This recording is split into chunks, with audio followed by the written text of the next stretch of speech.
কাল শুরু হবে ঢাকা টেস্ট শেষ সিরিজে পাকিস্তানের মাটিতে পাকিস্তানকে হোয়াইট ওয়াশ করে আসায় এবার প্রত্যাশা বেড়েছে বাংলাদেশকে ঘিরে। অধিনায়ক নাজমুল হাসান শান্তও সেই প্রত্যাশা পূরণ করতে চান। বাংলাদেশের পেস অ্যাটাককে এগিয়ে রাখছেন অধিনায়ক। মিরপুর স্টেডিয়ামে সকাল 10টায় শুরু হবে খেলা।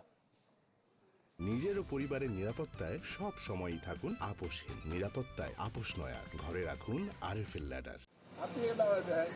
অধিনায়ক একই, শুধু ট্রফিটা আলাদা। 2 বছর আগে রাওয়ালপিন্ডিতে শান মাসুদ আর নাজমুল শান্ত ফটোশুটে দাঁড়িয়েছিলেন, এবার মিরপুরে আরও একবার হোয়াইট ওয়াশ করবে টাইগাররা। এরকম কোনো ব্যক্তিগতভাবে আমি চিন্তা কখনোই করি না। 10 দিনের খেলা, 5 দিন করে, এই 10টা দিন কিভাবে আমরা বেটার ক্রিকেট খেলতে পারি, ওদের থেকে কম্পিটিটিভ ক্রিকেট খেলতে পারি, এটাতে আমি বেশি চিন্তা করি।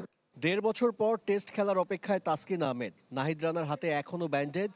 আগের রিদমে ফিরতে পারেননি এবাদত হোসেন, তবুও নিজেদের পেস অ্যাটাককে এগিয়ে রাখলেন বাংলাদেশ অধিনায়ক। পেস বোলিং ডিপার্টমেন্টে আমি বলবো যে দুই দলেরই ভালো পেস অ্যাটাক, বাট আমাকে যদি জিজ্ঞেস করেন আমি বলবো যে আমাদের পেস বোলিং অ্যাটাক হয়তো সামান্য একটু আগায় আছে। সফরকারীদের বাবর আজম দারুণ ছন্দে আছেন।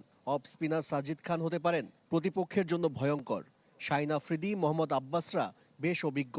প্রতিশোধের মিশনে আরও আত্মবিশ্বাসী পাকিস্তান। আমার দল প্রতিশোধ শব্দের সাথে পরিচিত না। তারা ভালো ক্রিকেট খেলেছিল, আমরা এবার ভালো ক্রিকেট খেলতে চাই। যখন আমরা উইনিং পজিশনে থাকবো, সেটা যেন ঠিকমতো শেষ করতে পারি।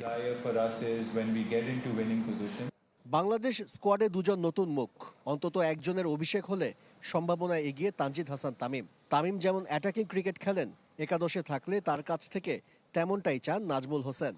তামিমের কাছ থেকে বেসিক্যালি এক্সট্রা কোনো কিছুই চায় না। ও যেভাবে ওয়ানডে টি20 ক্রিকেট খেলে, ব্যক্তিগতভাবে আমি চাই সে ওইভাবেই ক্রিকেট খেলুক। আর ওইভাবে ক্রিকেট খেললে টিম অটোমেটিক একটা ভালো পজিশনে থাকবে।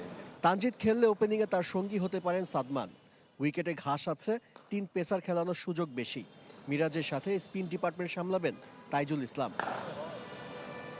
ঢাকা টেস্টে আবহাওয়া বড় ফ্যাক্টর হিসেবে কাজ করবে। 5 দিনে অন্তত 2 দিন আছে বৃষ্টির সম্ভাবনা।